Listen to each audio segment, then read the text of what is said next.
Once upon a time, in a remote corner of China, there stood an ancient monastery, imposing and perched atop a mountain surrounded by centuries-old trees and a river winding through the valleys. This monastery was home to 500 monks, all dedicated to the path of self-realization, guided by the wisdom of their master. A man whose white beard and serene gaze conveyed a profound peace. Each monk had a personal mission, a quest for the true meaning of existence, and each one devoted themselves to daily practices with dedication. One day, a young man arrived at the monastery gates. His eyes, though tired, sparkled with a deep desire to find something he could not name.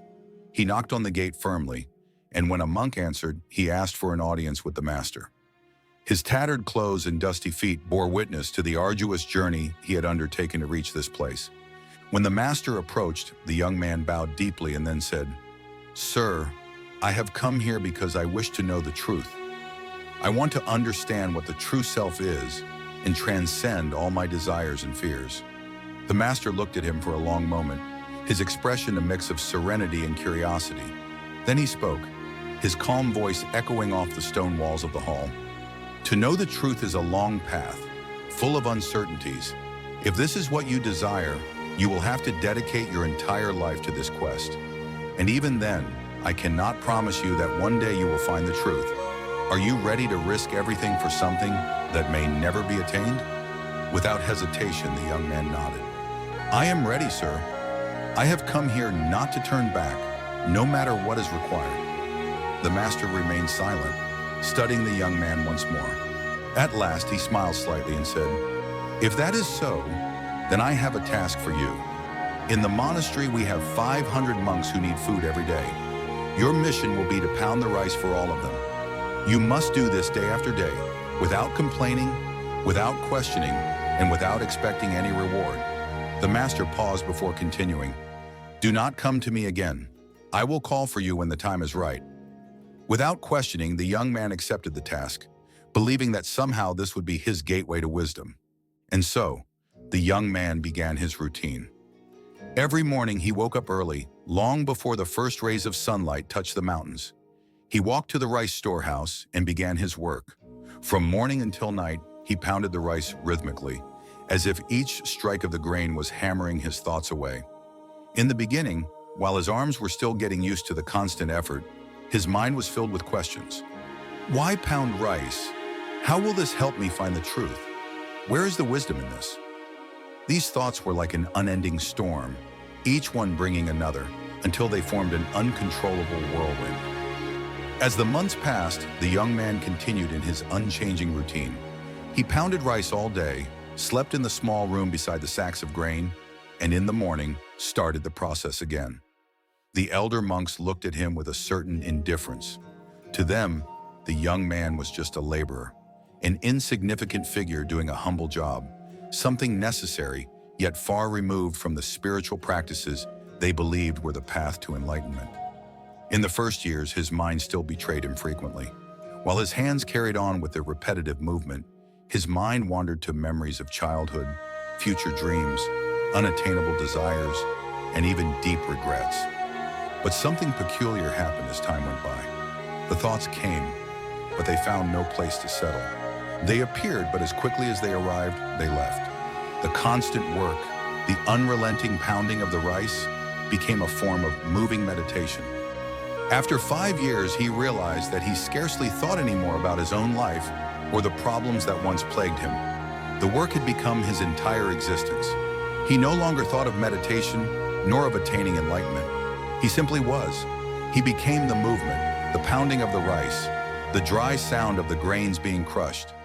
His mind had quieted in a way he never thought possible.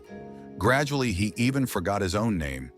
Years passed, and after 12 years since the young man's arrival at the monastery, the master, now elderly and sensing his time was nearing its end, announced that he needed to choose a successor. He told all the monks that whoever had achieved self-realization should write a few lines near the door of his room during the night. The words should reflect all the experience gained over years of practice and meditation. Many of the elder monks, confident in their knowledge, decided to write. Among them was one monk particularly known for his scholarship. He was widely respected by the others, and everyone believed he would be the next master. With great care, he wrote on the wall, "The mind is like a mirror upon which the dust of thoughts and desires gathers. Cleaning this dust is meditation. When the dust is removed and the mirror of the mind is clear, salvation is attained." The next morning, the master walked to his door, saw the written lines, and his expression changed. He became visibly angry and said aloud, "Who wrote this nonsense on my wall? These are nothing but superficial knowledge, empty words." The eldest monk, despite being very intelligent, remained silent, lacking the courage to identify himself, for he knew that even with all his wisdom, he had not attained self-realization. The discussion about the failure of the written words quickly spread throughout the monastery, and two monks, while walking, passed by the room of the young man who pounded the rice. They saw him still there, silent, doing his work as he did every day. They mentioned the rejection of the words, and the young man, overhearing, laughed lightly. Intrigued, the monk stopped and asked, "Why are you laughing?" The young man replied simply, "The master is right. The words written were just words. They had no real substance." One of the monks, curious, asked, "Then can you write something better?" The young man responded sincerely, "I do not know how to write. I was never trained for that, but I can say something if you write it for me." The monks, surprised, agreed. They went to the master's room during the night and wrote down the words spoken by the young man.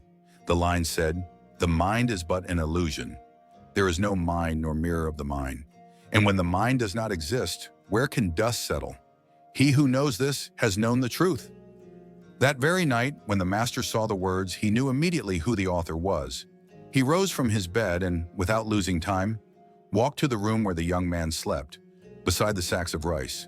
He woke him gently and said, "Take my staff and my robe. You are my successor, but you must leave this monastery immediately and go far away from here. I know that many here consider themselves superior to you and will not tolerate seeing a simple rice man as the next master. They would not understand that enlightenment is not found in words or outward practices, but in the simplicity of being."